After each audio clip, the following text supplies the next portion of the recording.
Good morning and good afternoon to all of you. My name is Florence Mugi. I'll be the host for today. I'm the Resident Watersheds Coordinator with the Nature Conservancy Africa program, and I'm hoping that you can all hear me well and clearly. I'd like to see thumbs up if you're able to. Great. Great. Thank you so much, Emma and Fernando. Just checking to make sure all my speakers are in. I can see all of them. Thank you all for making time to join this call. As I had stated earlier, my name is Florence Mugi. I work with the Nature Conservancy and I'm the Resident Watersheds Coordinator. I'm the coordinator for this network, that is the Waterfalls for Africa network. And I'm hoping all of you are members. If not, I'll be sharing a link so that you can be able to see future invitations to the webinars and also to the newsletters. So on behalf of the Waterfalls for Africa Network Steering Committee, I welcome you to today's call on linking water, climate, and food in our waterfalls. So we have amazing speakers on this topic who we thank for their time and commitment to preparing for this webinar. And thank you all for joining once again. So I'll share some announcements before we can start. So assuming everyone can see my screen, so we just have a few announcements, and one of them is, as you all know that we have our bi-monthly newsletter that is usually available at the end of the month.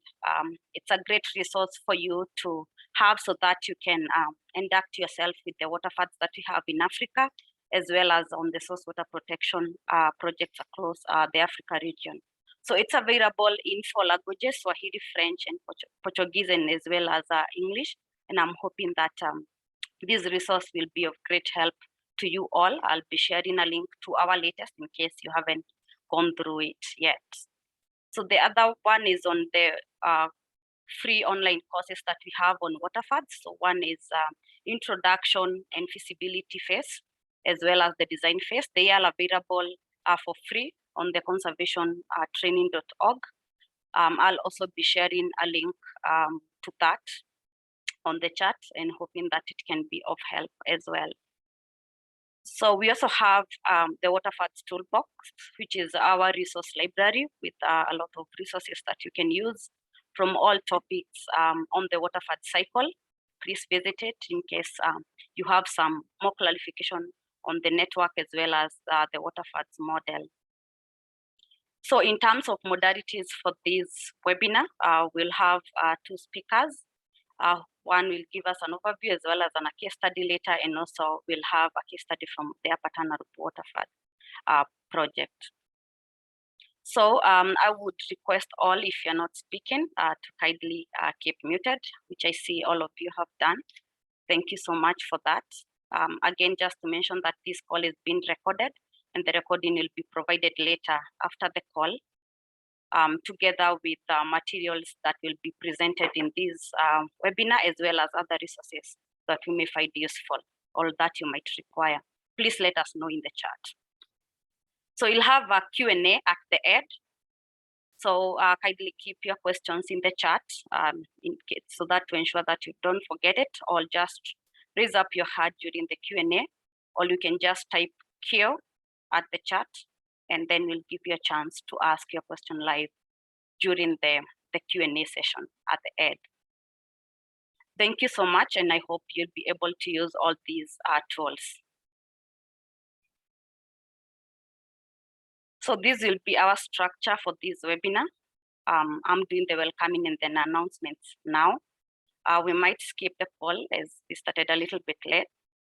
We'll then have an introduction and overview by our first presenter that I'll introduce in a few, who will give us a presentation on how we can produce food and take action for climate and nature. We'll also have a case study from Nairobi, which will be presented by our second speaker.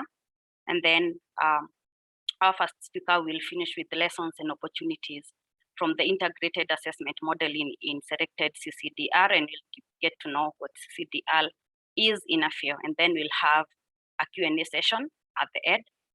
So kindly as we go along, you can put your questions in the chat. Because we won't get to have an introduction session for all the members, we can kindly request you to put your information in the chat, the name, organization, and maybe where you are calling in from. And we'll be happy to hear from you. So in terms of our speakers for today, we have our first speaker, who is Dr. Fernando Milares. He is a hydrologist with expertise in modeling of surface and groundwater hydrology, physical, chemical, and biological processes in aquatic systems, climate hydrology interactions, climate change adaptation, and mitigation approaches in the water, energy, and food sectors. He currently serves as a professor and a dean of the College of Science at George Mason University in Virginia, and has appointment as lead scientist for freshwater at the Nature Conservancy, and a senior research advisor at NASA headquarters in Washington, D.C. Dr. Milares consults extensively with international organizations such as World Bank Group, the Inter-American Development Bank, engineering companies, financial institutions, and non-governmental organizations. Our second speaker will be Ruth Sitinei. And Ruth Sitinei is a soil scientist for the Nature Conservancy Africa region. She leads the TNC Africa work in agriculture, soil, climate interactions, sustainable intensifications, climate smart agriculture, multifunctional landscapes, and food systems analysis and planning. She works with farmer networks for deployment of soil conditions diagnostic and leads a participatory process to identify suitable agricultural soil management recommendations and put in place appropriate monitoring frameworks. This is through improvements in soil health practices, and she contributes to farmers' livelihoods, resilience, and help to mitigate climate change. So those are our speakers for today, and I'll give Dr. Fernandez, if he is ready, so that he can start us off with an overview on how we can produce food and take action for climate and nature all together. Yes, thank you very much, Florence, for the kind introduction, and good afternoon, everybody. Good morning for those of us in the Western Hemisphere. I hope you're all doing well. Delighted to be here with you today and share some of the work we've been doing in linking water, climate, food, in different ways to sort of achieve climate goals, achieve water goals, achieve food goals, and in the process, hopefully not only not further deteriorate the environment, but actually maybe improve it. So I'm going to share my slides, and hopefully this will go well. It's always a challenge. So let me. Yeah, so you should be seeing my slides. Thumbs up if you can, excellent. So I want to talk to you a little bit about nature and agriculture, and how can we produce food and take action for climate and nature at the same time. Again, meeting goals. So the first thing I'll say is that why are we doing this, and why why are we doing it now? And if you look at how biodiversity has been progressing over the years, it's no mystery that human progress has affected biodiversity across Earth in numerous ways. And if we look at sort of three trajectories, the trajectory in gray, which is the one that we have been on for a long time, you can see that biodiversity species, they're always decreasing, and this has very detrimental impacts across the board, because it's not just preserving the environment for the sake of preserving the environment. It's actually that the environment and the ecosystems provide all of these services that we use, right? We use ecosystems to produce our water, to produce our food, and now we're realizing that in order to counter the effects of climate change, we need these ecosystems. So biodiversity conservation is not just a luxury that we want to achieve. It's not like we want to look at nice landscapes and have nice places that we can go visit. they are vital for a lifestyle. They're vital for the future of humankind.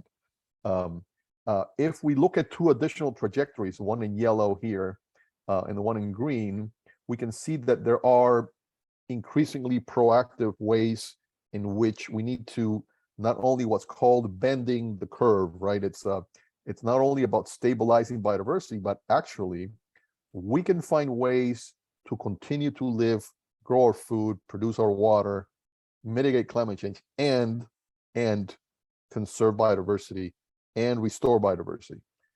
And this is the subject that is very, very at the very heart of the organization that we work on, the Nature Conservancy. Now, let me give you a little bit of a little bit more background. So we published last year jointly with the United Nations Food and Agriculture Organizations a series of reports that are available publicly, and certainly through Florence we can get you the access to these reports as well as access to these slides. So you'll get the whole thing on how and what I want to present today is a little bit of a synthesis of these three reports in which we can use nature to improve agriculture at the same time make improvements in nature.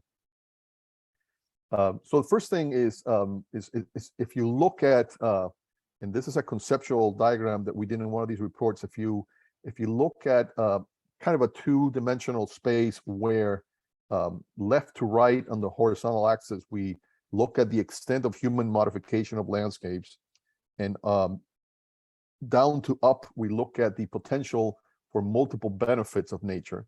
We find there is a space for nature-based solutions in which we can either use nature-based solutions to improve agricultural production systems that are in place, or we can also use nature-based solutions in agricultural landscapes that will be or can become potentially used for agricultural production. And there are all sorts of practices that can be used, and this is falling under what is now being referred to in a macro sense as regenerative agriculture. So an agriculture that not only generates food, but also regenerates the ecosystems that are used to produce that food. So this could potentially turn out to be it could be a win-win situation. So I'll tell you a little bit more about this. And again, these are all documented in the reports that we did with FAO. And there are multiple benefits in this research that we did.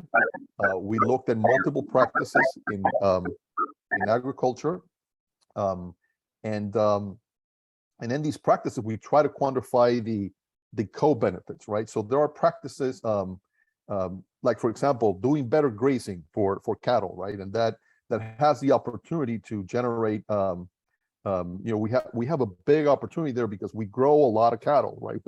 There is a lot of cattle being produced. If you do that better, if you do that more efficiently, you can have a serious impact on climate mitigation and adaptation. If you do improvements in the way we grow certain crops, you can reach water benefits, you can reach water quality benefits, you can reach nutrient benefits, you can reach goals that are related to mitigating climate change in terms of reducing emissions. So nature is the solution to all of these problems. And at the same time, it is vital that we focus on nature because without nature, we cannot do it. And this is perhaps the key message that I want to leave with you today, is that it's not just about having nature for the sake of having nature. It's that without nature, we're not going to make it, right? So, and I don't want to be too dramatic, but I think there's a great opportunity and we can all achieve better lifestyles and preserve nature at the same time. That's the big opportunity. That's the big challenge. Sorry about that. Oops. Now, one thing that we noticed when we did this and these global studies with FAO is that throughout the world there are different capacities and different opportunities. So we try to do like a little bit of a map of where in the world are the biggest opportunities, where in the world are the biggest challenges, and try to, because this is going to allow us to prioritize, right? And we work we work with a variety of organizations. We work with governments. We work with other NGOs in different parts of the world. We work with the private sector. So our role is to try to convene that power. Just to give you a sense of the cost, because this comes up a lot, this question of how much is this going to cost? And if you look at 3 years ago in 2019, how much we were spending in biodiversity conservation versus what we would need to spend by 2030, the financing gap is about $711 billion. This is per year. This is annualized, right?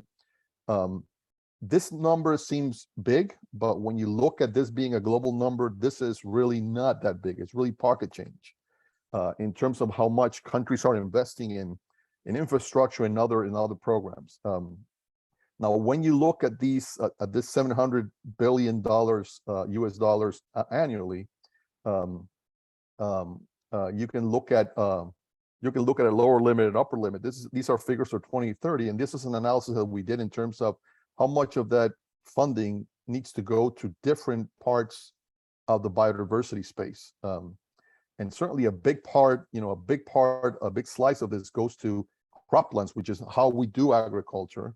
And then, there are some, other major areas of investments that we could do in the agricultural space to achieve this. There are some barriers, it's, again, like I said, it's not a huge amounts of money, but you still have to raise it. And it needs to be raised through a mix of public and private investment. This is not going to be carried out by public investment alone.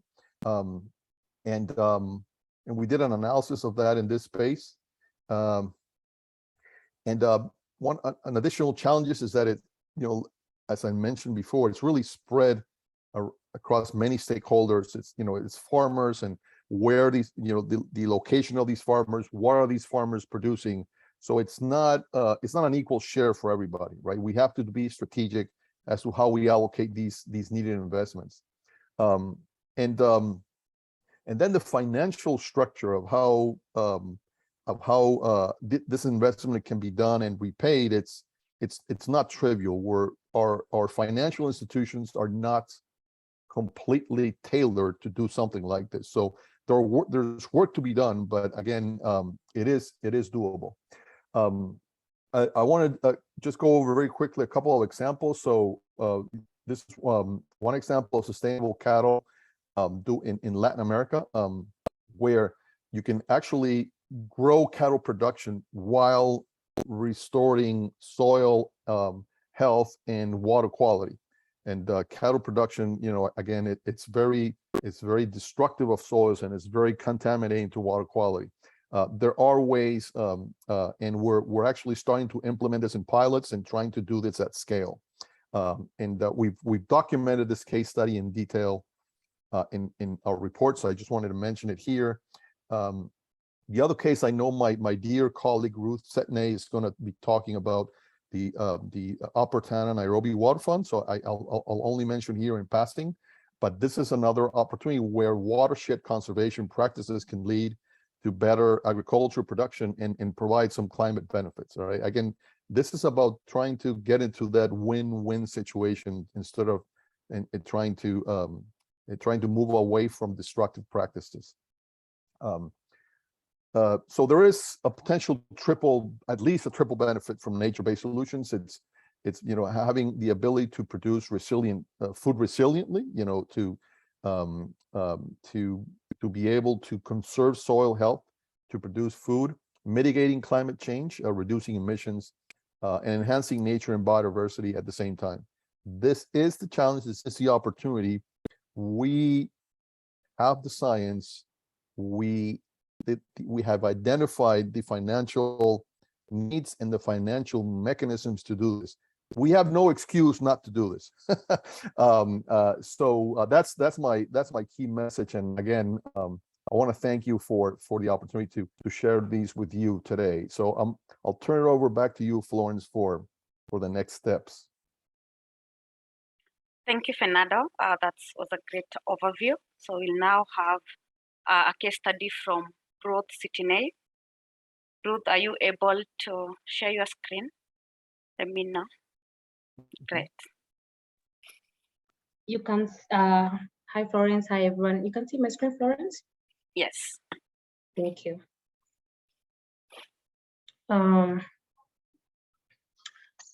right, good morning, good afternoon, everyone. My name is Ruth Itiene, soil scientist for the Africa region. I'm based out of the Nairobi office.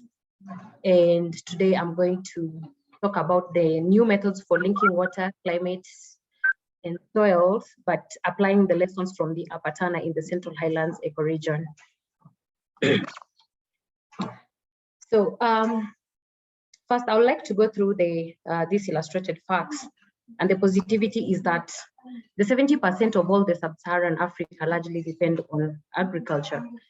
Then we have 70% of all the Kenya's wildlife is found on the community and even the private lands.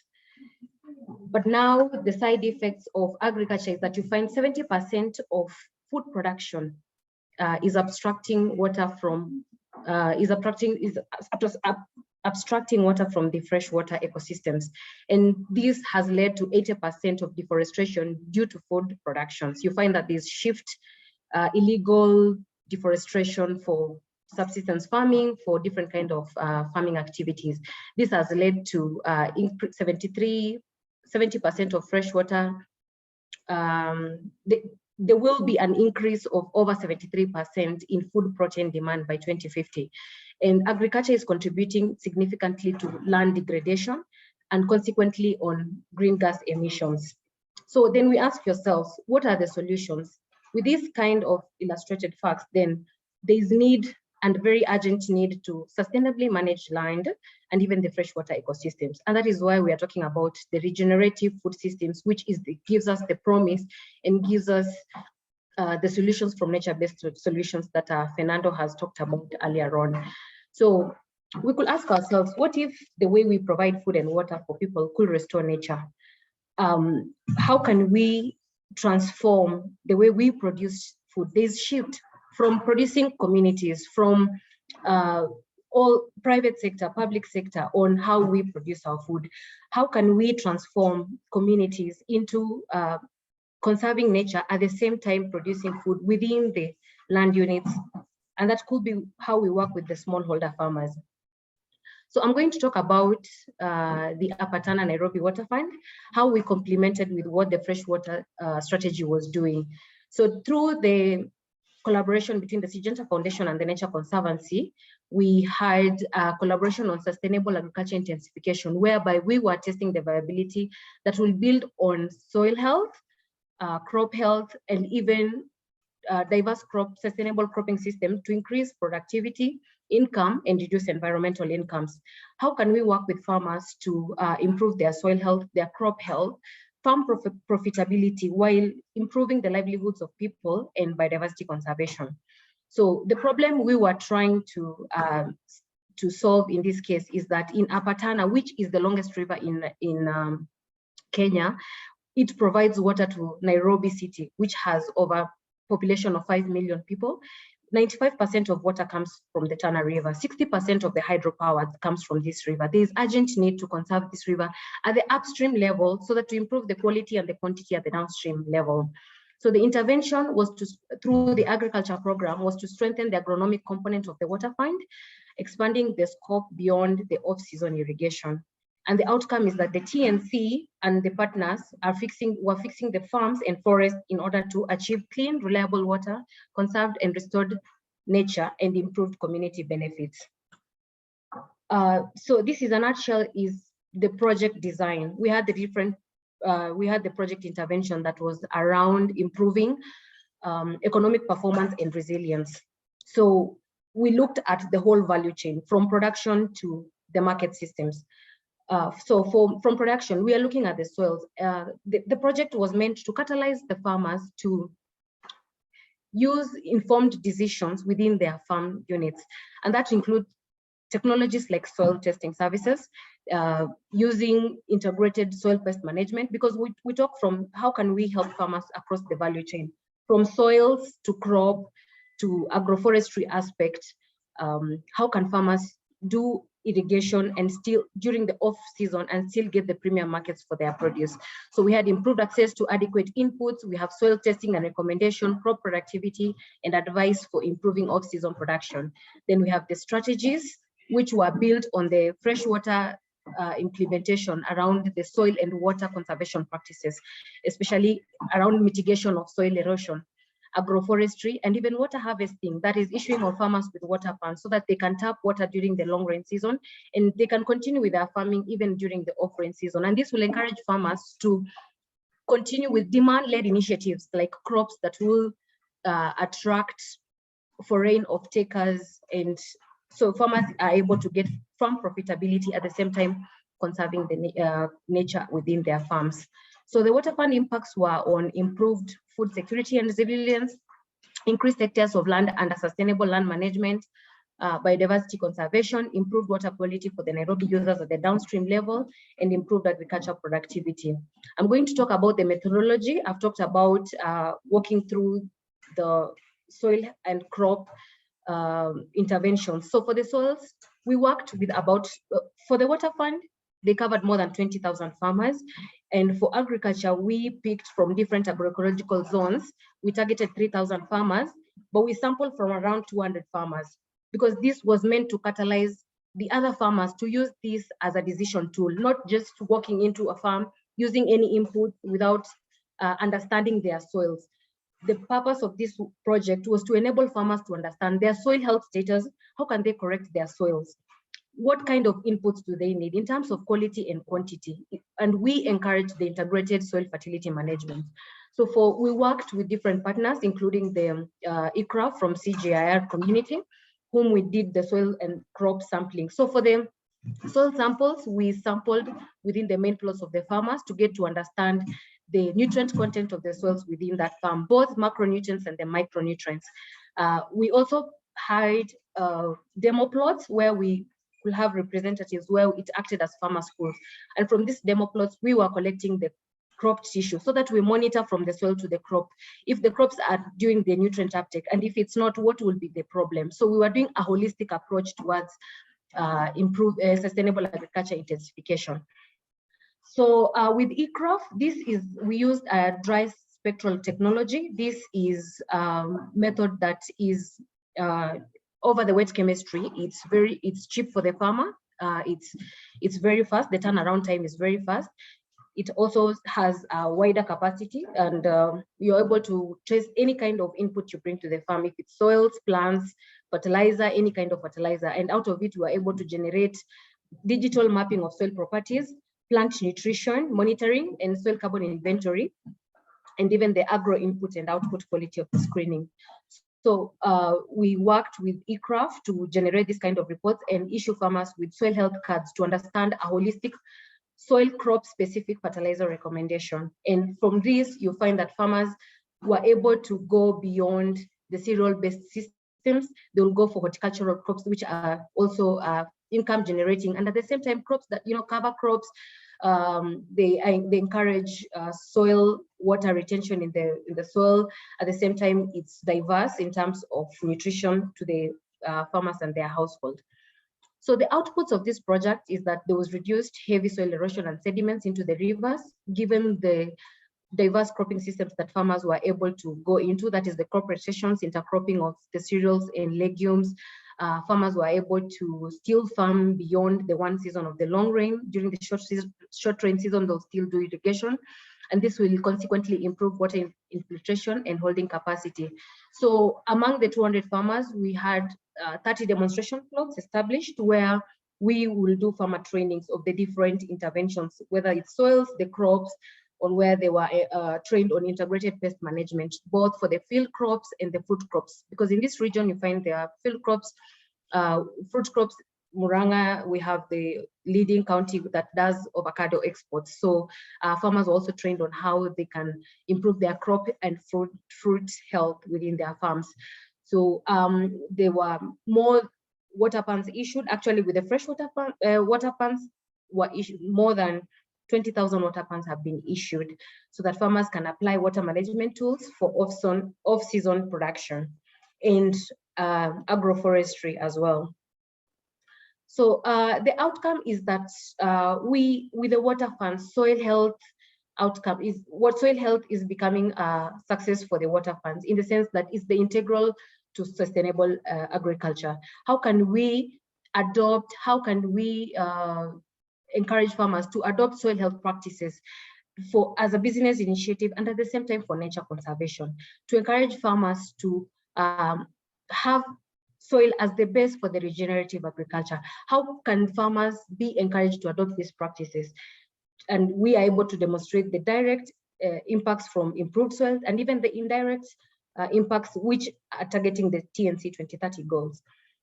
So with improved health, you realize it's a holistic approach. There's healthy crops, and thereafter we have healthy livestock, and we have healthy people out of it. So what were the gaps that we had with Apatana Nairobi Water Fund is that we are picking up the lessons from the 18 months work that we did in that region. And the three gaps is that we had limited scale in terms of climate mitigation, risk management, and adaptation requires skills. We are looking at governance. What are the enabling conditions that we need for that region? We need to work with, we need a systemic change that will influence the practices, the policies, the structures, and even focus on sustenance beyond water itself, building resilience and finance. So for example, like now with the farmers, when working with them through across the value chain, ensuring that the market modalities are also addressed. So with the CHEF, which is the Central Highland Ecoregion Foodscape, which is tapping into the foodscape investment that Fernando had talked about with the Nature Conservancy, there's a foodscape report, is that we are looking at regenerative solutions. We are looking at partnerships, and we are looking at innovative finance. So for the CHEF scope, which focuses on the central, we are targeting the counties within this central region, and we are targeting the climate, water, and land that cuts across the TNC. So in a nutshell, I think my laptop has hanged. Okay. So this is the description of the regenerative agriculture that we are talking about, shifting towards practices that will encourage climate change mitigation and biodiversity conservation. We are talking about having all these sustainable fisheries, agroforestry, riparian barriers, and even sustainable cover crops. When you talk about regenerative agriculture, we are looking at practices that invest on nature-based solutions, sustainable cropping systems. We are looking at practices that will lead to improvement of livelihoods at the same time by encouraging climate change and mitigation. So we had partners, that is apart from the Syngenta Foundation collaboration, we worked with a diverse set of partners. From soils, we had the ICRAF, we worked with Real IPM on the integrated pest and management. We conducted a baseline survey with consultancies to just have an understanding of that region, to understand the farmer typology. Then we used that baseline survey at the post to understand what was the impact on ground with the different interventions we had at the farm level. Thank you very much.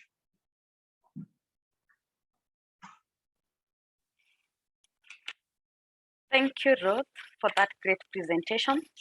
So if you have questions for Ruth or from the first presentation that Fernando made, kindly put your question in the chat or type Q. I'm noting the persons raising their hands as well, and then you'll get a chance to ask your questions live during the Q&A, which will be immediately after this last presentation. And if you have any other comment, kindly also put it in the chat. So Fernando, are you ready? Yes, so I'll continue. So let me share my screen again. And hopefully this will work out again. So you should be seeing my slides. So I think I was at the last slide. So let me quite back. So so this part of the presentation is it's a little bit of a bigger picture. It sort of focuses on a much larger scale. It's the results of a study that the Nature Conservancy has been part of It's a study that's led by two universities in the United States, George Mason and the University of Maryland. It has to do with working with the World Bank on a program called CDR. These are climate change and development reports. I want to tell you a little bit about the program at the World Bank. These are a series of studies that are done at the country level, where the World Bank is looking at trying to identify the impacts of climate change on key economic sectors. And the economic sectors that they're looking at are specifically agriculture, as we've been talking, energy and water. I want to bring in energy into this dialogue because, as we'll see, it is very difficult to look at food production and water without looking at energy, because actually energy, water, and food are very, very much tied together. It's what's referred to as the nexus: energy, water, food, or food, energy, water. The idea is very simple. If you want to produce food, you need energy and water, right? If you want to produce energy, you need water. If you want to produce water, you need energy, right? And so these things are, when you do an intervention in one of these sectors, it affects the others. And unfortunately, civilizations have focused on looking at each of these things almost independently. If you go to any country in the world, if you look at the way water, energy, and food are managed or governed, they are governed as if they were completely independent. However, they're very, very much linked, as we'll see. The general idea of these studies is to identify opportunities for synergies and try to identify trade-offs that work against each other in these sectoral impacts. For an institution like the World Bank, what they're really interested in is to try to plan and prioritize investments under climate change, right? That's the general idea. This team has done preliminary analysis in 8 countries, in Angola, in Ghana, in South Africa, and the G5 Sahel countries. I want to refer very briefly to some preliminary results that we've done. And for this, I think at the beginning, Florence mentioned that my background is in modeling. So we're using a model that's referred to as the Global Change Analysis Model, GCAM. It's a model that's used by the IPCC to try to identify sectoral impacts of climate change. It is a global model, so it's really focused on trying to identify impacts at a global scale. However, our research has gone increasingly into smaller scales. Now we are able to generate results of this at country levels, and that's what the thrust of this program is with the World Bank in a selected number of African countries. I just want to refer very briefly to this schematic on the upper left. This is what I was referring to earlier. Water, energy, and food are intimately connected. It's very difficult to really understand impacts on one of these circles without actually considering the other two simultaneously. There are other 2 circles that are, or 2 spaces that are mentioned here. One is climate, and climate is an overarching driving force, and then socioeconomics, because for the most part, humans, institutions, companies, countries, we make decisions based on some form of an economic indicator or indicators. If we don't do all of these together at the same time, we are going to miss part of the picture, right? And that is what the thrust of this study was, right? To look at this. So what types of questions are of interest to an institution like the World Bank? They want to understand impacts, right? So they want to understand how climate change impacts a country specifically. How does it impact its water? How does it impact its land, where you grow food? How does it impact its energy resources, right? And when a country decides that they're going to mitigate climate change through a series of measures, and in every country in the world, as you well know, countries are embarking aggressively in climate mitigation actions. Each country, or most of the countries around the world, have submitted to the United Nations framework what are referred to national determined contributions. So these are NDCs, which are commitments to mitigate climate change. Now, one of the issues that we're finding when we do the analysis at the country level is that sometimes the NDCs that countries submit may not be consistent with goals in other sectors, like water, like food, right? And I'll give you a couple of examples. So the general idea here is to try to bring these different plannings together. And the World Bank's very interested in this because they actually fund many of these initiatives, right? They fund climate mitigation, they fund projects in food, they fund projects in water, they fund projects in energy. So they want to have a framework in which you can actually look at all of these in a consistent way. So that's a little bit of the gist here. So let me tell you a little bit of some findings, and I'd be happy to share these slides with you. So this is the case of Angola. So Angola, it's a country that has very aggressive climate mitigation goals. In the upper left panel here, you have 3 scenarios for climate into the end of the century. One scenario in blue, which is the sort of the business as usual, no action, and of course, if you do that, the emissions of carbon go up. And then they have 2 other scenarios that they're looking at. One scenario here in orange, which is it's what's referred to as the RCP 4.5, and this is really from a practical perspective, this is a mitigation scenario per their NDC. So this is the NDC that they submitted and Angola submitted to the United Nations Framework Convention on Climate Change about their goals through the end of the century. And you can see that when they do that, then the emissions, particularly in the second half of the century, go down. But then there's a more aggressive scenario, which is referred to as the net zero scenario. And then in the net zero scenario, actually not only emissions not only stabilize, but actually get reduced significantly. So the question was, well, if Angola embarks in doing this, what are impacts on water, energy, and food, right? So here's an example in the energy sector. And the energy sector is really important because the energy sector is what's driving all of the mitigation, right? It's about reducing emissions, right? And what we have here is essentially on the left panel is what's referred to as primary energy. This is energy extracted from sources. And the right panel indicates how a country generates electricity, right? So in the business as usual scenario, if you look at the sources of energy and how electricity is generated, it is primarily fossil fuels. At least 50% is fossil fuels. If we do nothing, that's the path. That's not going to help climate change at all. If you embark in a net zero or an NDC strategy, you can actually see that the way the country extracts energy and how the power is radically different. There's a lot of growth in renewables. For example, yellow here is solar.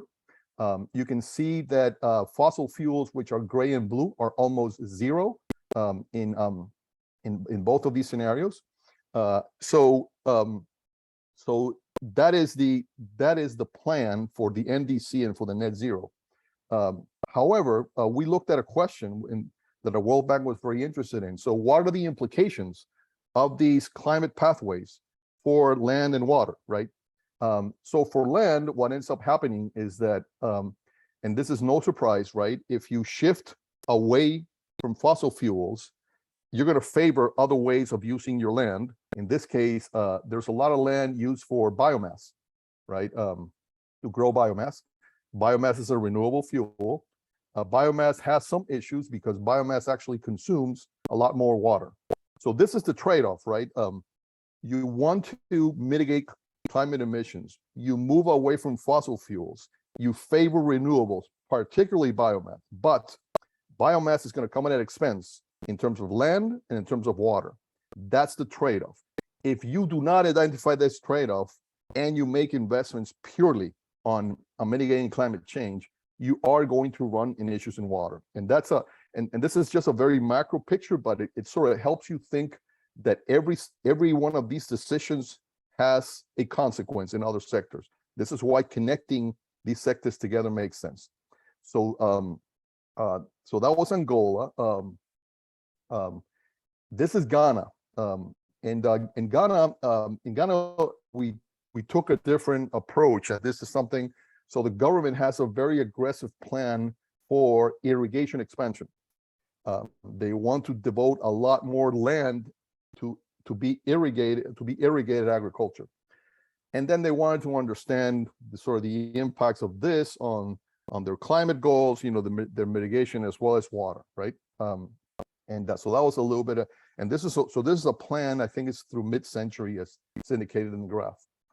So we looked at the different implications or at different ways to arrive at that irrigation expansion. And here are some of the scenarios that were simulated. The key takeaway here is that all of these scenarios, of course, are going to result in increased water needs, but there are some differences. There are some scenarios that allow you to use water more efficiently.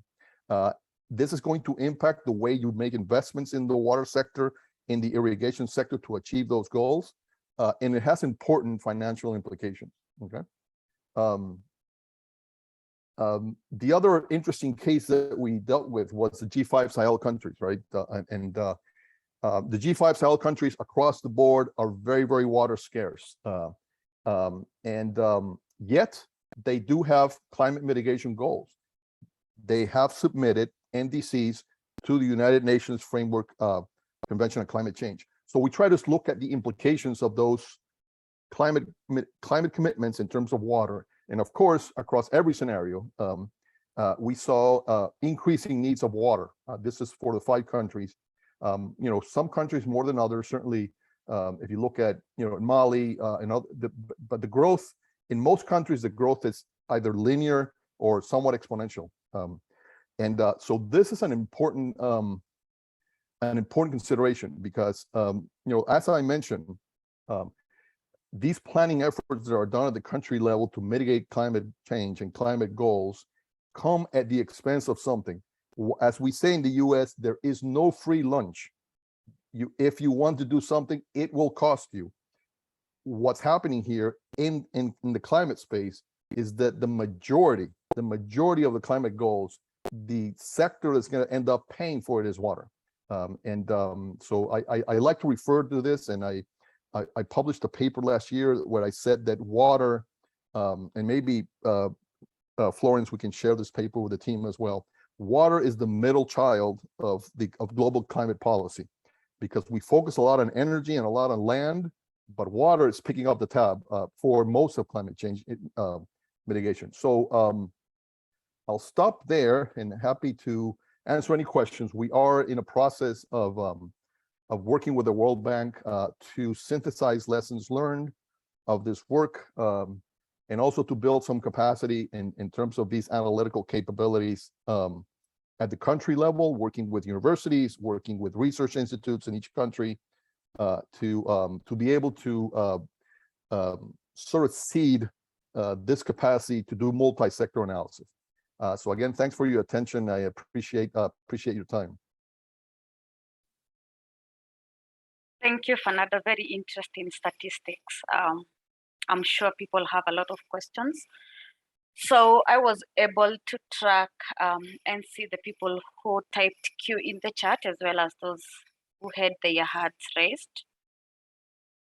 So I'll start with the first one who had a question for Ruth.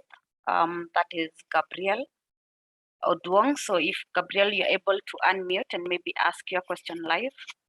If not, I'll just read it out. Oh, thank you, Florence. I think what I had asked Ruth was, but first of all, let me appreciate the presentation by Ruth, that it was quite informative. And again, for CIIA, I want to appreciate the work done by Nature Conservancy. I know that on a pilot scale, they've supported what we call the Rasanga Moth Foundation Trust, that is basically trying to conserve riparian land on a river in CIIA County. So that goes a long way into appreciating some of the things they do, and some of the things they do in the counties in their own small ways. I know the need is so much on what they're expected to cover, and progressively with time, I know they're going to manage it. So my question was, sorry, I'm operating on a very unstable network. Yeah, I'm operating on a very unstable network. Probably, Florence, if you could just read out the question. Okay, sure.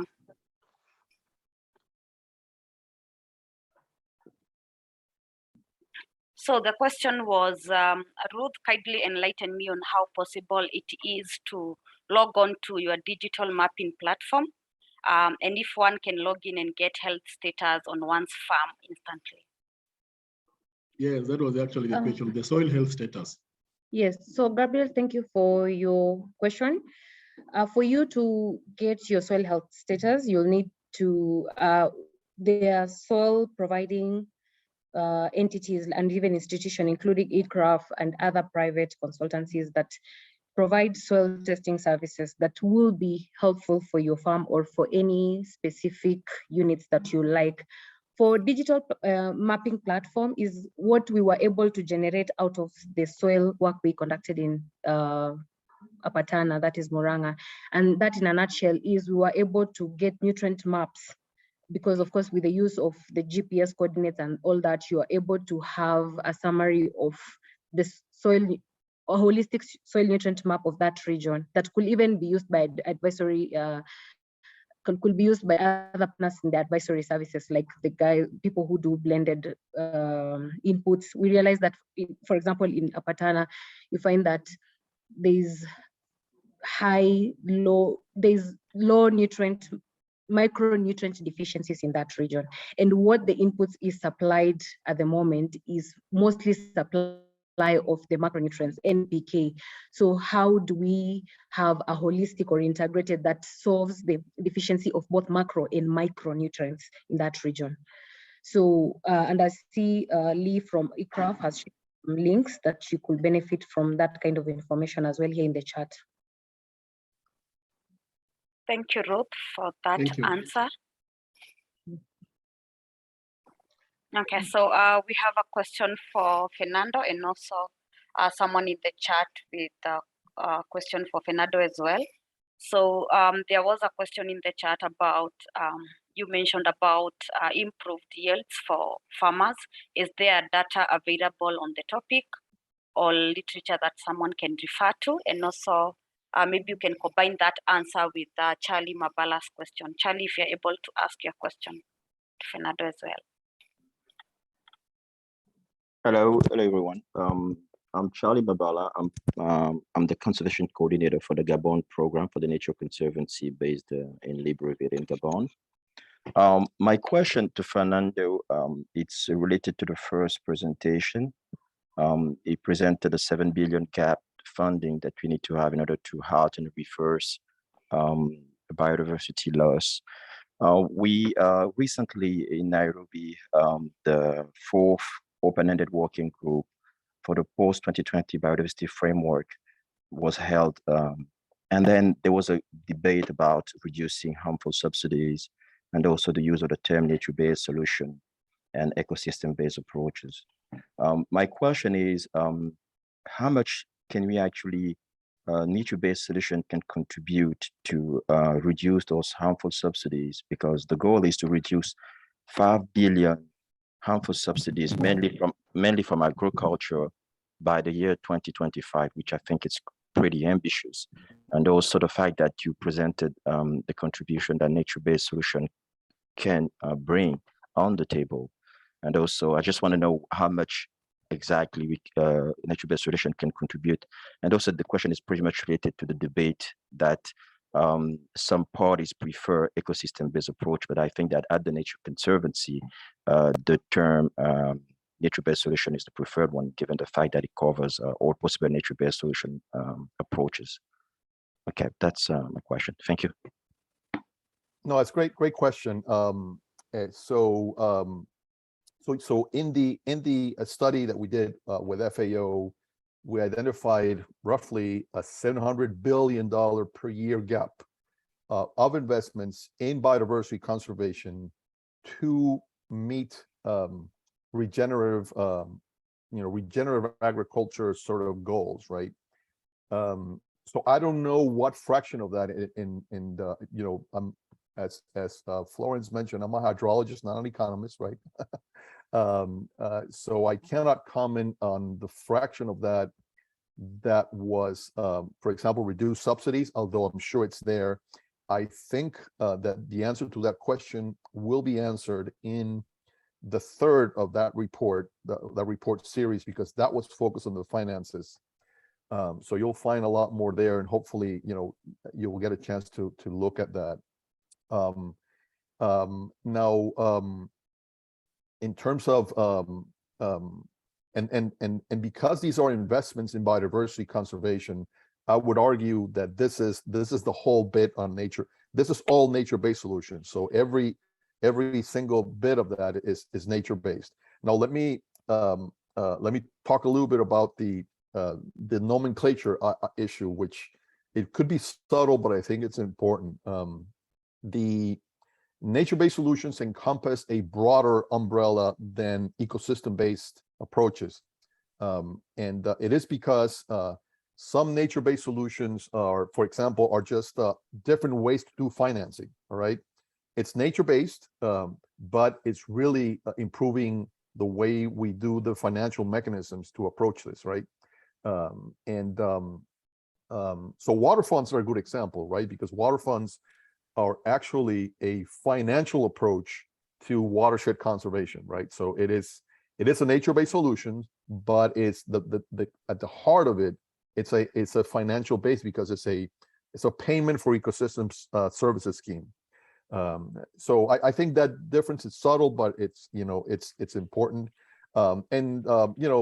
As a scientist, I'll tell you, I don't care what we call it. We want to call it ecosystem-based approaches, nature-based solutions, as long as we realize that the investment in nature is not only important, but also critical. And like I said in my first presentation, we can't do this without nature. We cannot meet our food goals, our water goals, our climate goals without really making improvements to nature.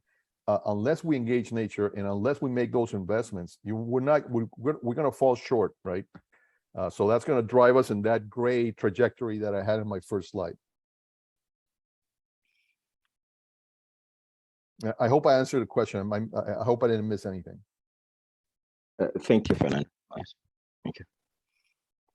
Thank you, Fernando and Charlie, for the question. So we have another question for Ruth from Justin. Justin, do you want to ask it live, or should I read it out?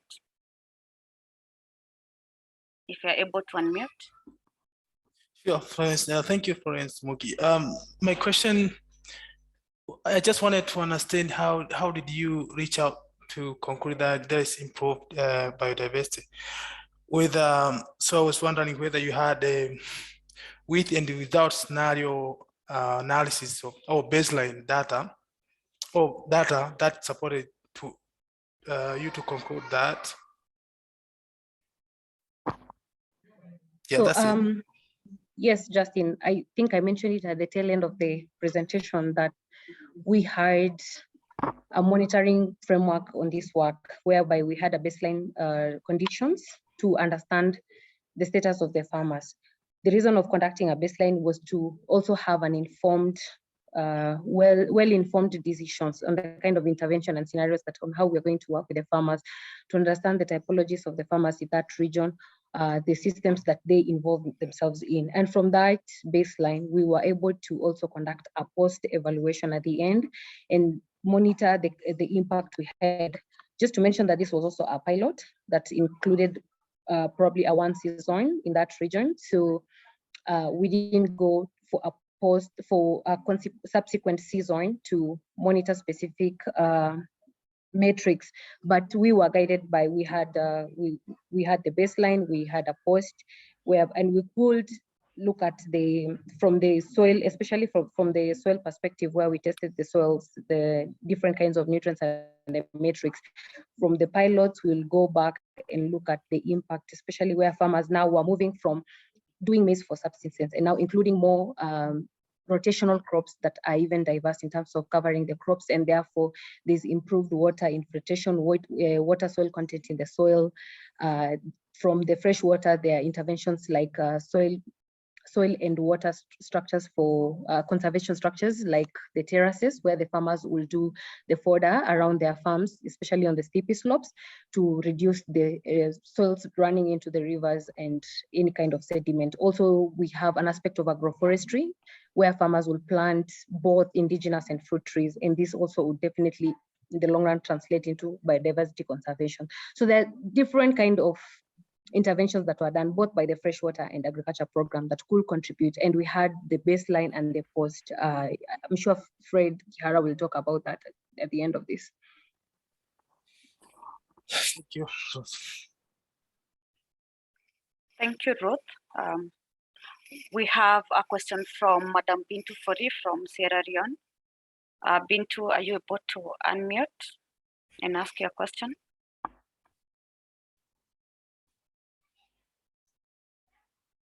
If not, we can give Susanna a chance to ask her question. I think this will be the last question that we'll take.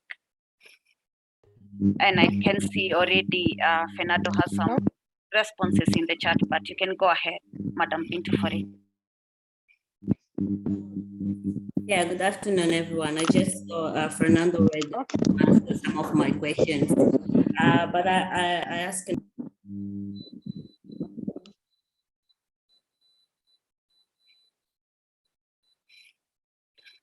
Madam Bintu, are you able to unmute? Good afternoon. Sorry, my microphone wasn't mute. I was already speaking. Sorry, but Fernando already answered some of my question. Can you hear me now? Yeah, Yes. there is an echo, but we can hear you. Yeah, my internet is not good today. But my question was because Fernando mentioned that some of the countries have very ambitious goals, and this result of this study could really help them to have a better understanding of what are the NDCs and how they can improve the information they have shared regarding the NDCs. And the second one was related to the baseline information, because I know some of this country it's really hard. I'm talking from Angola, and I know that, like, for example, for agriculture, it's really difficult to have information, baseline information on agriculture. So it's always good to compare the baseline business as usual scenario and then the model that we are testing. Thank you. Yes, and that's a good question. We did engage with essentially the ministries, right? The ministry of in each country, the typical ministries that are involved are agriculture, energy, water, or what, and the planning ministry, which is the one that eventually makes investments decisions, right? So a good part of the information in terms of the reference and the reference scenario that we run in the model is based on baseline conditions that are provided by the countries.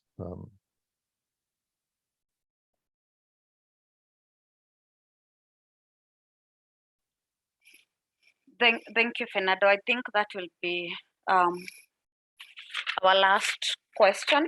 I just saw a chat, someone asking for your email address, if that's okay. Maybe you can share it on the chat. Yeah, I'm typing that right now. Thank you. And also for those who are asking whether we'll be able to share the links and materials that were referenced by Fernando and Ruth, we'll be able to share that together with the recording. So I also shared a link for people to sign up to the Water Funds for Africa network. If you haven't yet already, that's the platform that I'll use to share the recording as well as the other reference materials. And also, I had mentioned that I'll be able to put a link on the chat on the Water Funds resources that we have currently. So that's the last thing that I'll be able to do.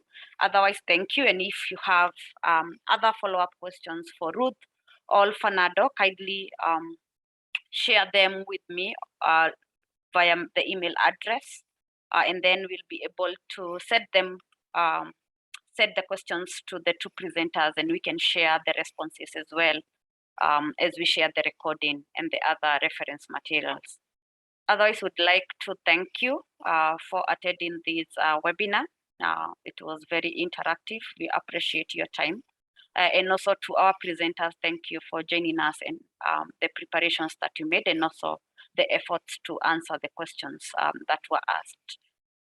Thank you, everyone, and hoping to see you next time in the next webinar, maybe in the next 2 months also.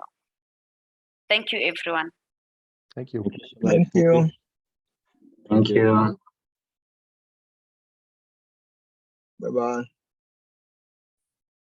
Thank you. Bye. Bye, everyone. Thank you. Bye.